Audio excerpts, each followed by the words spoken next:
Hello dear student, this is Shailendra Utkarsh nursing classes के YouTube channel पे आप लोगों का तहे दिल से स्वागत, अभिनंदन।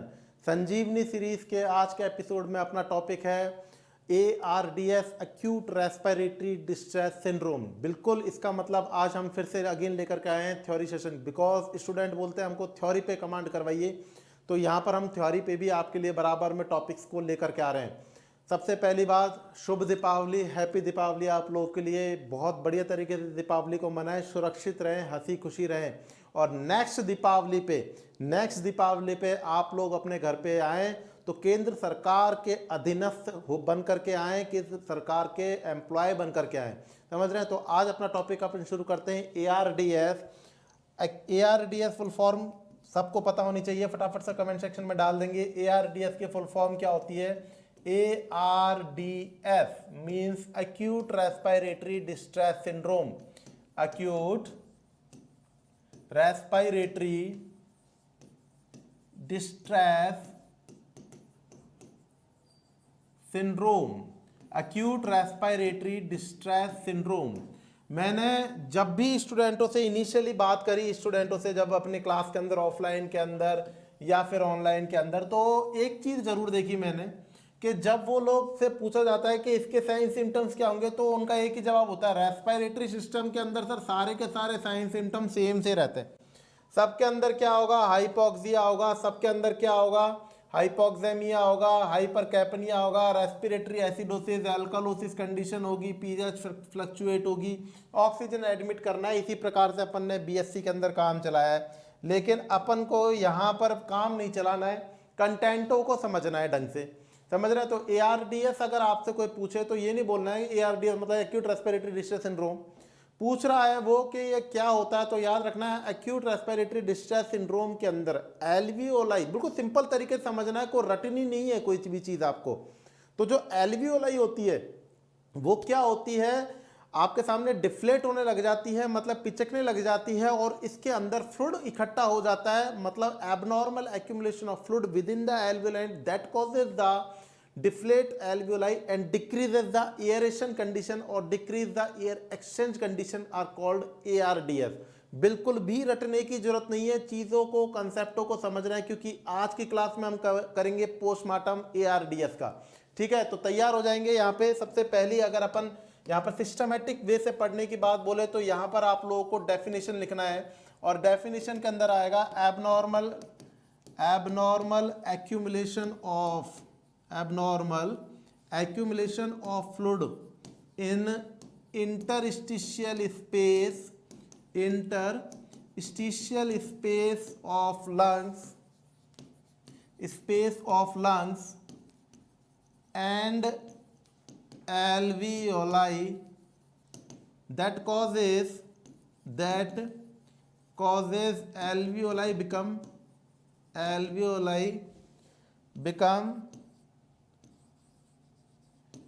deflate and decreased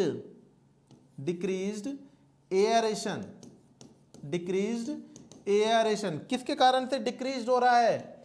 किसके कारण से डिक्रीज हो रहा है? फाइनली अगर बात करूं तो फ्लूइड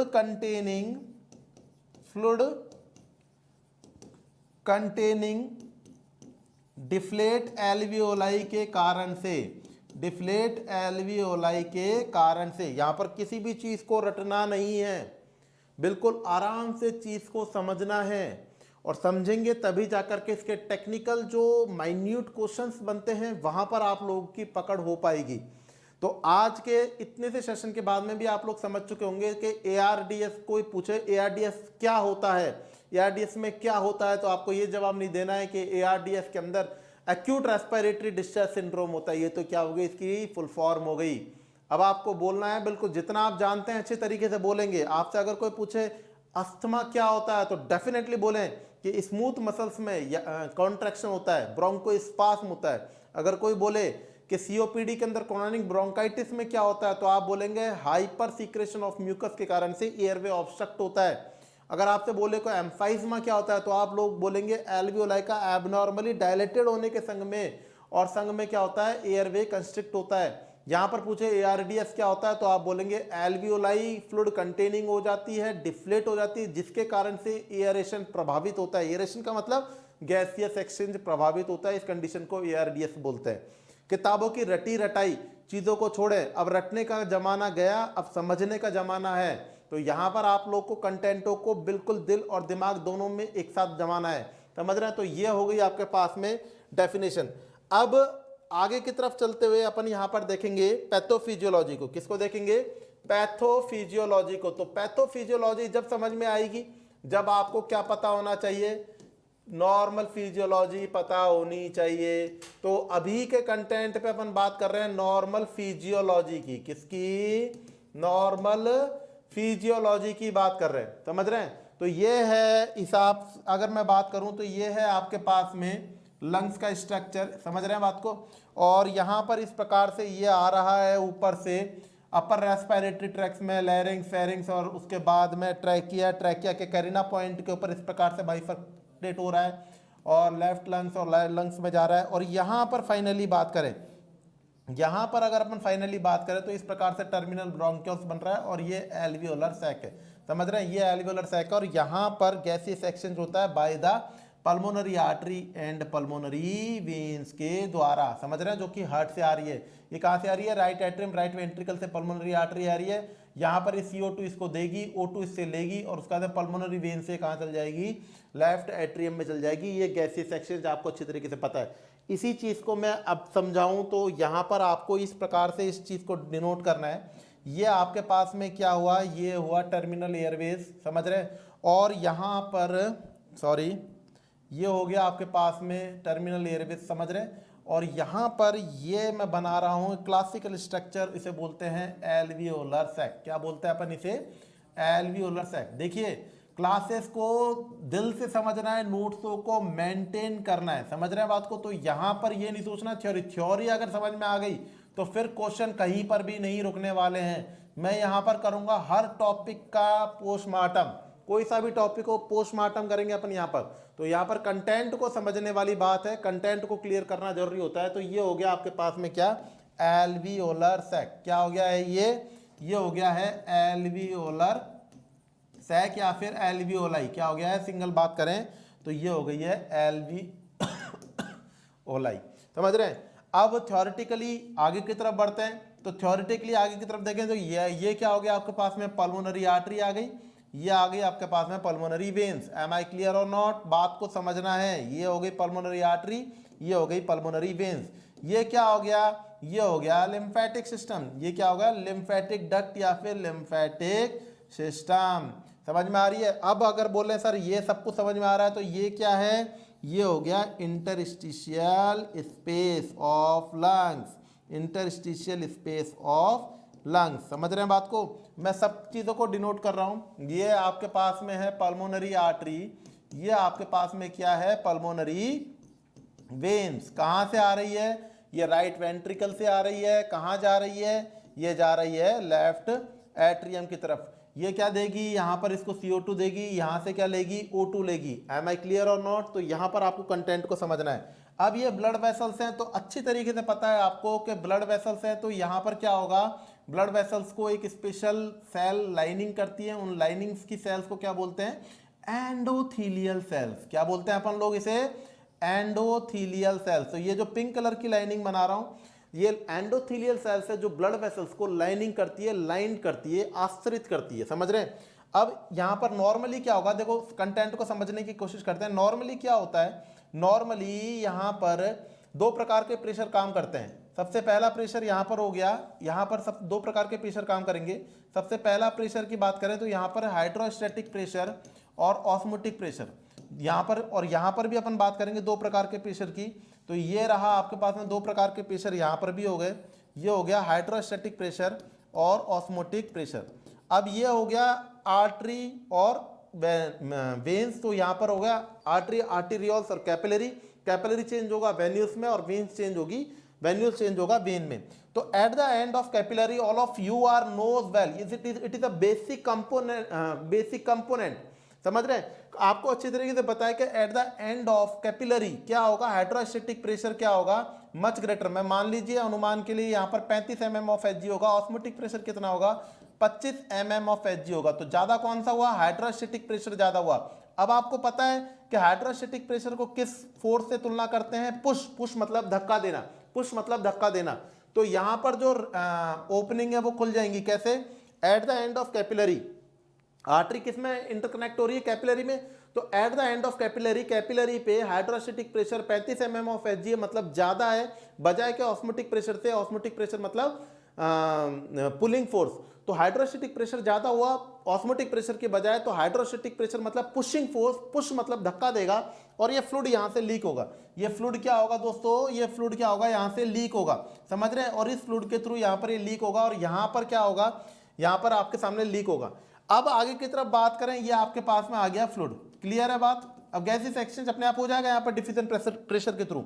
अब बात करें वेन्यूल्स की बात पे, तो क्या होगा, वेन्यूल्स पे क्या होगा, वेन्यूल्स पे आपको अच्छे तरीके से पता है कि ऑस्मोटिक प्रेशर क्या होगा, ज्यादा होगा, वेन्यूल्स पे ऑस्मोटिक प्रेशर ज्यादा होगा और कैपिलरीज पे हाइड्रोस्टैटिक प्रेशर क्या होगा, ज्यादा होगा। कैसे, just for example osmotic pressure कितना होता है 25 mm ऑफ Hg, हाइड्रोस्टैटिक प्रेशर कितना होता है 15 mm ऑफ Hg, तो ज्यादा कौन सा हुआ, ऑस्मोटिक प्रेशर ज्यादा हुआ। तो ऑस्मोटिक प्रेशर ज्यादा लगेगा तो एक पुलिंग फोर्स लगेगा और इस पुलिंग फोर्स के कारण से ये फ्लूइड दोबारा से खींचेगा, ये फ्लूइड जो बाहर आया था ये दोबारा से खींचेगा और कहां पर आ जाएगा दोस्तों, पल्मोनरी वेन्स के अंदर आ जाएगा और इस प्रकार से ये रोटेशन होता रहेगा। ये नॉर्मल फिजियोलॉजी है, सबसे पहले रेस्पिरेटरी सिस्टम में हमने इसको यही पढ़ाया था यहाँ पे। अब अगर बात करें जो रिमेनिंग अमाउंट ऑफ फ्लूइड है वो कहां पर, लिम्फेटिक डक्ट के थ्रू कहां चल जाएगा, लिम्फेटिक वेसल्स में चल जाएगा और ये लिम्फेटिक वेसल्स आगे जाकर के क्या है, वेन से जुड़ रही है, पल्मोनरी वेन से जुड़ रही है, तो फ्लूइड एडजस्ट हो जाएगा। गौर से समझिएगा, दोबारा से समझाने की कोशिश कर रहा हूं। इस प्रकार से फ्लूइड आया हाइड्रोस्टैटिक प्रेशर के कारण से, रिमेनिंग कंपेंसेट किसके द्वारा हो गया, ऑस्मोटिक प्रेशर के द्वारा, और रिमेनिंग कंपेंसेट किसके द्वारा हो गया, लिम्फेटिक वेसल्स के द्वारा, समझ रहे हैं। तो यहां पर फ्लूइड एबनॉर्मली एक्यूमुलेट नहीं हुआ, ये नॉर्मल फिजियोलॉजी कंडीशन है। एम आई क्लियर और नॉट। अब अगर अपन बात करें तो पैथोफिजियोलॉजी की, किसकी बात कर रहे हैं अपन लोग,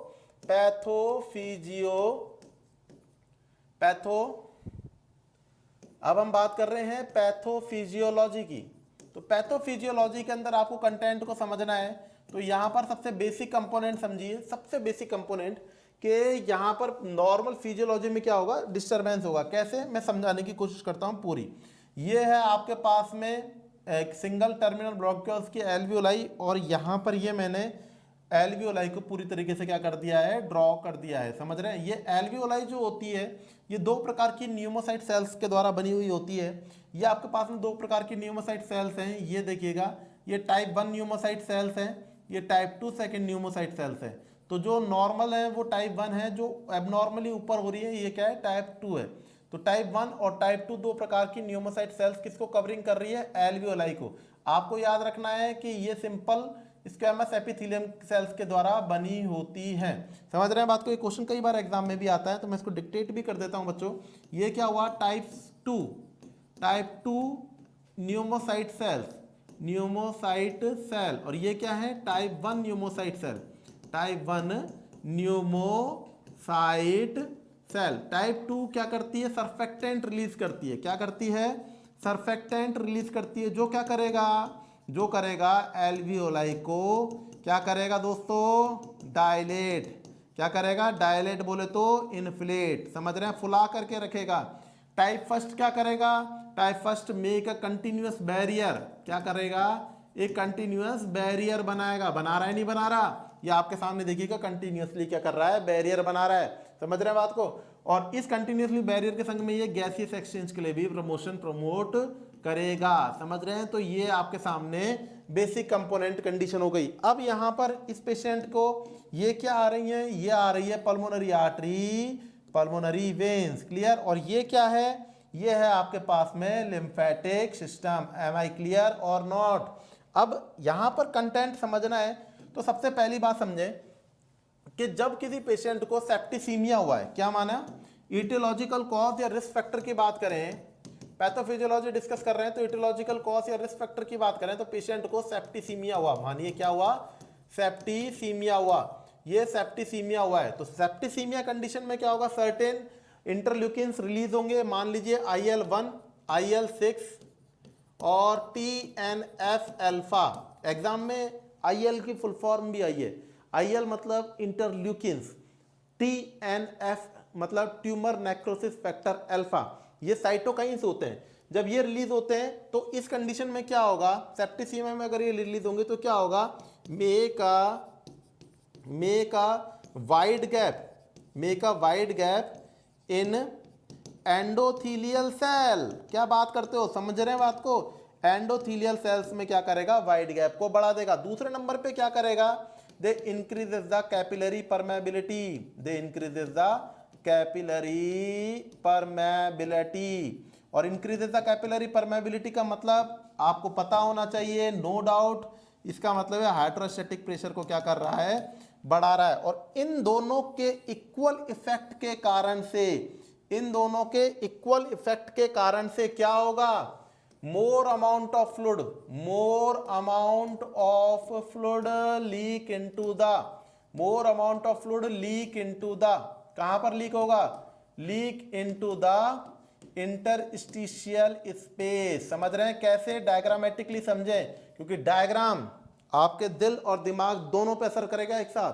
तो यहां पर मैंने क्या बनाया, मैंने बताया कि जब किसी पेशेंट को सेप्टिसीमिया हुआ तो मोर अमाउंट में साइटोकाइंस रिलीज हुए, और ये मोर अमाउंट में साइटोकाइंस रिलीज होने के कारण से एंडोथीलियल सेल्स, अब मैंने बताया था ना एंडोथीलियल सेल्स क्या होती है, ये है आपके पास में एंडोथीलियल सेल्स। अब उस समय तो मैंने कंटिन्यू बनाई थी, अब मैं क्या कर रहा हूं, इनमें गैप दे रहा हूं, गैप दे रहा हूं, क्योंकि ये जो गैप पैदा हुआ किसके कारण से पैदा हुआ आपको पता है, सेप्टिसीमिया के कारण से।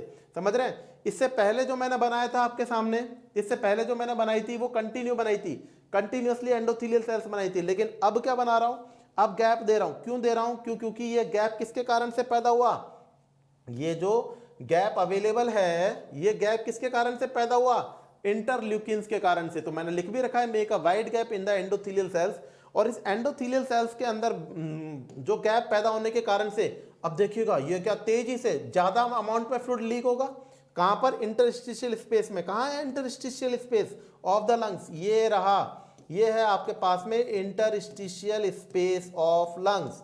समझ रहे हैं, इंटरस्टिशियल स्पेस ऑफ लंग्स, ये रहा आपके पास में, क्लियर।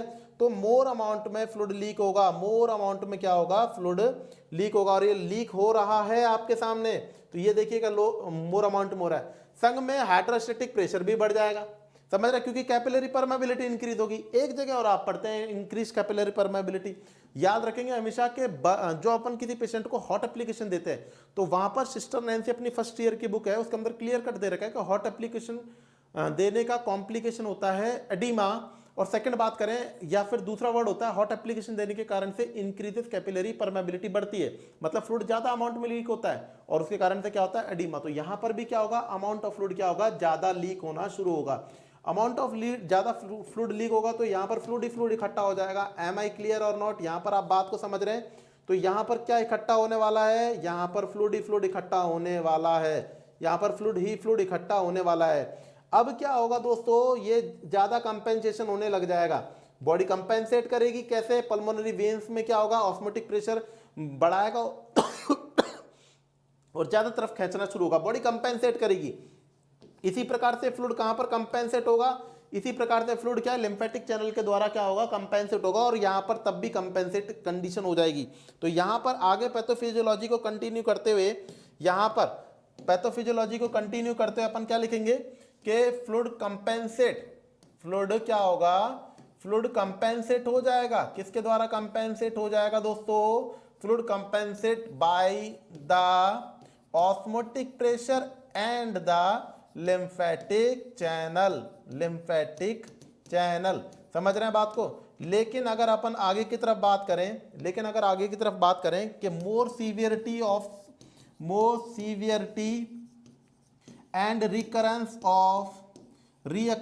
Of septicaemia. अब इस पेशेंट को सीवियरिटी भी बढ़ी, क्योंकि सीवियरिटी ऑफ ARDS हम पढ़ेंगे आगे की तरफ, तो इसमें सीवियरिटी बढ़ी और अकरेंस भी सेप्टिसीमिया का बढ़ा। तो इसमें क्या होगा, मेक अ वाइड गैप, और बड़ा मेक अ वाइडर गैप, अब वाइड नहीं लिख रहा हूं, वाइडर गैप लिख रहा हूं, wider gap in endothelial cells, in endothelial cells, समझ रहे हैं, एंडोथीलियल सेल्स। अब क्या होगा दोस्तों, बोलेंगे अब जो गैप होगा वो और बड़ा हो जाएगा, समझ रहे हैं। अब इससे क्या होगा, और अमाउंट में फ्लूइड लीक होगा, इसमें कुछ नया होने वाला है, देखेंगे आप लोग कि make a wide gap in endothelial cells and more amount of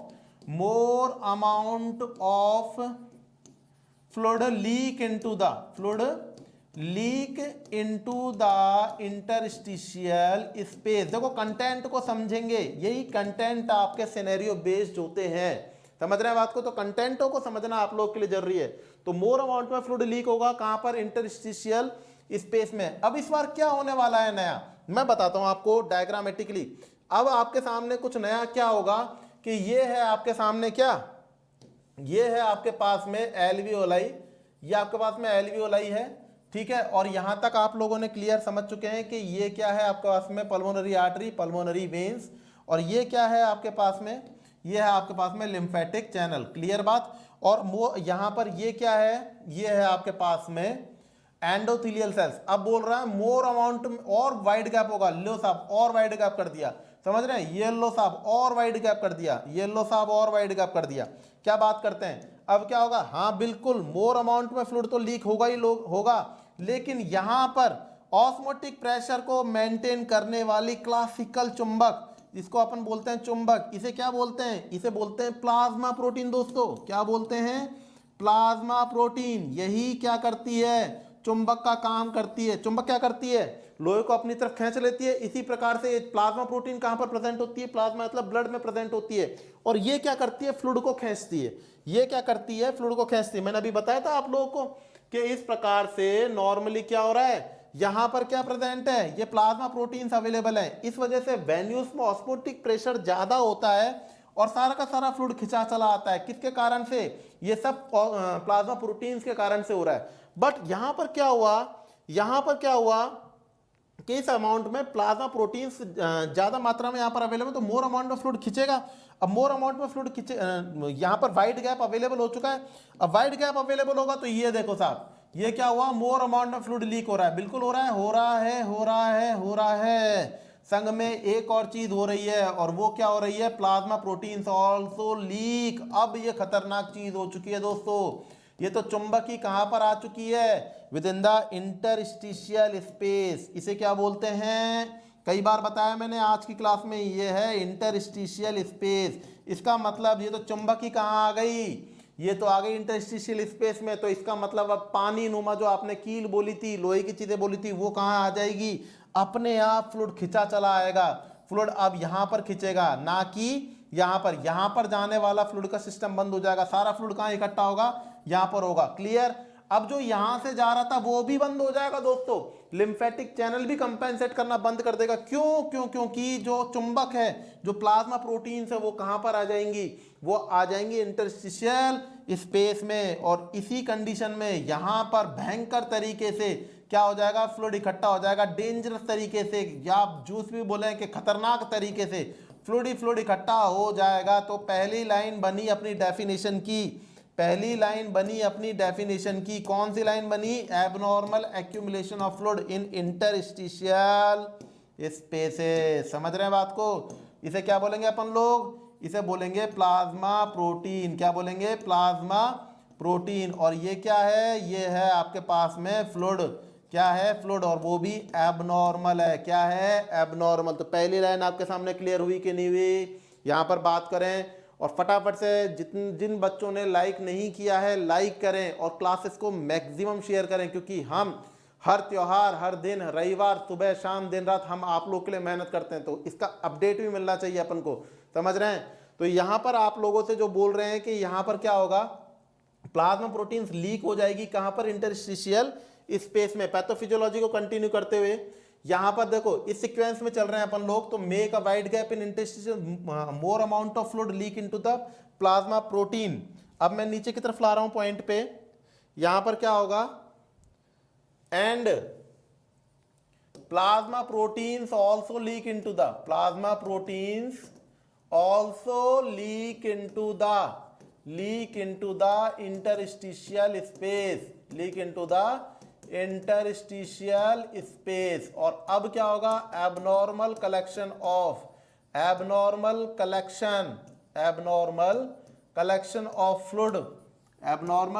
of fluid in interstitial space.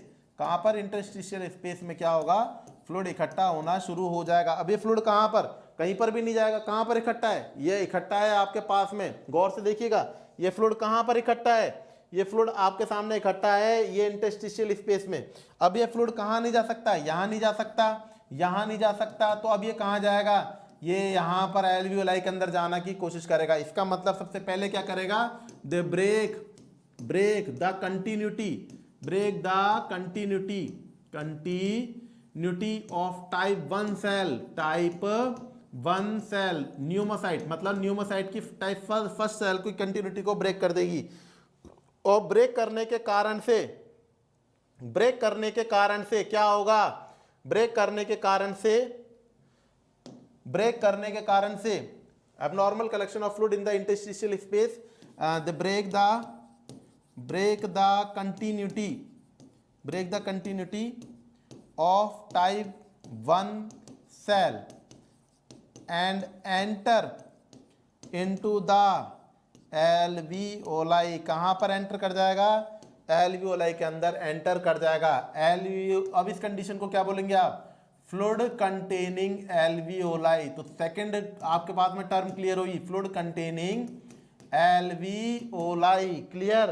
तो यहां पर मैंने सबसे पहले आप लोगों को डेफिनेशन बताई थी। सबसे पहली डेफिनेशन के अंदर मैंने क्या किया था, सबसे पहले किया मैंने आपके सामने क्या किया था, गौर से देखिएगा, मैंने बताया abnormal accumulation of fluid in interstitial space. Clear. Next number पे उसके बाद में अब ये कहाँ गया फ्लूइड, ये फ्लूइड गया कहाँ पे, एल्वियोलाई के अंदर। समझ रहे हैं। अब उसके बाद में क्या होगा, अब गौर से समझिएगा, डिफ्लेट कर रहे हैं अपन। अब क्या करेंगे अपन, डिफ्लेट करेंगे, करके देखते हैं कैसे होगी। अब क्या होगा, type second alveoli cell become क्या होगा, डिप्रेस्ड हो जाएंगी और सर्फेक्टेंट रिलीज नहीं कर पाएगी। क्या, सर्फेक्टेंट रिलीज नहीं कर पाएगी, नॉट रिलीज। तो क्या होगा, जो एल्वियोलाई क्या होगी, डिफ्लेट होगी। क्या होगी, डिफ्लेट होगी। और इसको बोलते हैं deflate alveoli, deflate fluid containing alveoli. इस प्रकार से ये जो एल्वियोलाई थी वो कैसी हो जाएगी, ये जो एल्वियोलाई थी, समझ रहे हैं, ये कैसी हो जाएगी, ये क्या हो गई, डिफ्लेट हो गई। और डिफ्लेट होने के संग में इसके अंदर क्या प्रेजेंट है, इसके अंदर क्या हो गया, यहाँ पर फ्लूइड हो गया, इकट्ठा हो गया। समझ रहे हैं बात को। अब आगे की तरफ देखेंगे पैथोफिजियोलॉजी में, तो फाइनली क्या होगा, फाइनली क्या होने वाला है, फाइनली आपके सामने क्या होगा, डिक्रीज्ड एयरेशन होगा। क्या होगा दोस्तों, डिक्रीज्ड एयरेशन होगा। डिक्रीज्ड एयरेशन मतलब अब क्या होगा, सरफेस घट गया है, ये एल्वियोलाई जो है वो क्या है, अब पिचक गई है। इसके अंदर क्या भरा हुआ है, इसके अंदर भरा हुआ है आपके सामने क्लियर कट फ्लूइड। तो ये जो एल्वियोलाई डिफ्लेट हो चुकी है, फ्लूइड भरा हुआ है। तो अब इस कंडीशन में क्या होगा, definitely all of you are knows well कि जो सरफेस एरिया है वो घट गया, तो यहाँ पर क्या होगा, डिक्रीज्ड एयरेशन होगा। अब आपके सामने आते हैं साइन और सिम्टम्स। क्या आते हैं, साइन और सिम्टम्स। तो यहाँ पर आप लोगों को खुद ब खुद समझें कि जब किसी पेशेंट को यहाँ ARDS हुआ तो यहाँ पर क्या होगा, डिक्रीज्ड एयरेशन होगा। डिक्रीज्ड एयरेशन होगा तो गैसियस एक्सचेंज इम्पेयर्ड हो जाएगा। यही साइन सिम्टम्स बन रहे हैं आप लोग के, impaired gaseous exchange. Gaseous exchange क्या हो जाएगा, इम्पेयर्ड गैसियस एक्सचेंज हो जाएगा। अब गैसियस एक्सचेंज इम्पेयर्ड होगा तो क्या होगा, PO2 वैल्यू क्या हो जाएगी, घट जाएगी। PCO2 वैल्यू क्या हो जाएगी, बढ़ जाएगी। PO2 मतलब इस पेशेंट को हाइपोक्सिया होगा, इस पेशेंट को हाइपोक्सेमिया होगा, इस पेशेंट को हाइपरकैपनिया होगा। क्या होगा, इस पेशेंट को हाइपरकैपनिया होगा। समझ रहे हैं बात को। तो यहाँ पर देखिए आपको नॉर्मल वेंटिलेशन क्लियर कट पता ही है। ये आपके पास में क्या है, इस प्रकार से एयरवे है, और यहाँ पर क्या होता है, ये आपके पास में एल्वियोलाई है, ये आपके पास में क्या आ रही है, पल्मोनरी आर्टरी, ये क्या जा रही है, पल्मोनरी वेन्स। तो यहाँ पर क्या प्रेजेंट है, यहाँ पर प्रेजेंट है CO2। क्या प्रेजेंट है, CO2, और ये CO2 कहाँ से कहाँ जाएगी, हाई कंसंट्रेट से लो कंसंट्रेशन पे, ये हाई कंसंट्रेट हुई, ये लो कंसंट्रेट हुई, तो ये CO2 यहाँ पर चल जाएगी, और ये CO2 इस प्रकार से अपर रेस्पिरेटरी ट्रैक के थ्रू बाहर चल जाएगी। ऊपर से क्या आ रही है, ऊपर से आ रही है O2, ये O2 आ रही है, और ये हाई कंसंट्रेट से लो कंसंट्रेशन की तरफ जाएगी, तो यहाँ पर क्या होगा, O2 ट्रांसफर हो जाएगी। इस प्रकार से गैसीय सेक्शन होता है नॉर्मली।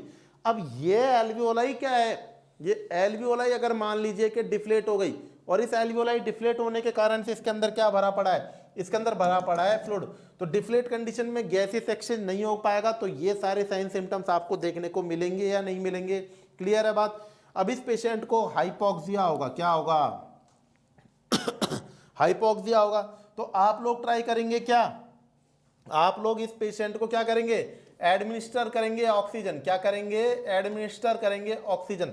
ये आपके पास में कई बार 7 स्टार लगा लेना इस चीज को, ये 7 स्टार क्वेश्चन लगा लेना कि इस पेशेंट को, ARDS के पेशेंट को जब आप लोग ऑक्सीजन एडमिट करते हो तो रिलीव्ड ही नहीं मिलता है, नॉट रिलीव्ड, रिलीव्ड ही नहीं मिलेगा, समझ रहे हैं बात को, नॉट रिलीव्ड क्यों नहीं मिलेगा। अब आप खुद ब खुद समझने की कोशिश करिएगा। ये है आपके पास में क्या, एल्वियोलाई, और अगर इस एल्वियोलाई के अंदर आप लोग ऑक्सीजन एडमिट कर रहे हो तो ये तो सक्सेस है, क्योंकि ये क्या है, ऑक्सीजन एडमिट हो रही है, CO2 बाहर निकल रही है, ये तो मेरे को समझ में आ रहा है। लेकिन अगर एल्वियोलाई क्या है, अगर एल्वियोलाई क्या है कि बिल्कुल डिफ्लेट हो चुकी है और इसके अंदर क्या है, फ्लूइड प्रेजेंट है, क्या प्रेजेंट है, इसके अंदर फ्लूइड प्रेजेंट है, तो यहां पर क्या होगा, इसके अंदर ऑक्सीजन एडमिट ही नहीं हो पाएगी, समझ रहे हैं बात को, इसके अंदर एडमिट ही नहीं हो पाएगी। ऑक्सीजन डिलीवरी सोर्स से आप 100% ऑक्सीजन दे दो, अंदर ही नहीं जाएगी, क्योंकि क्या दिक्कत आ गई पेशेंट को, एल्वियोलाई डिफ्लेट हो चुकी है, फ्लूइड कंटेनिंग हो चुकी है, यहाँ पर गैसीय होने का सवाल ही नहीं उठता है। तो यहाँ पर एडमिनिस्टर ऑक्सीजन एडमिनिस्ट्रेशन के बजाय एक्सेप्ट यहाँ पर क्या करेंगे, आप पेशेंट को मैकेनिकल वेंटिलेटर का सपोर्ट लेंगे, पेशेंट को मैकेनिकल वेंटिलेटर का सपोर्ट लेंगे, और वो भी चलेगा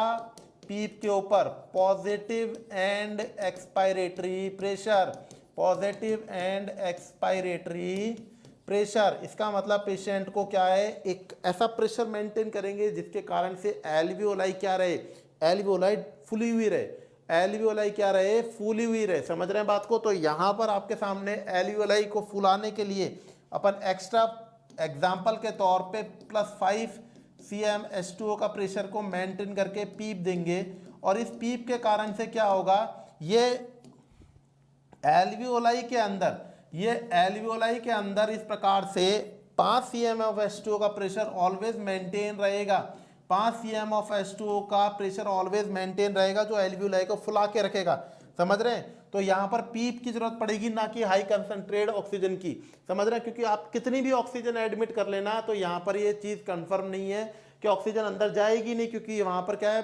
एल्वियोलाई क्या है, बिल्कुल एकदम क्लियर कट क्या हो चुकी हैं, डिफ्लेट हो चुकी है।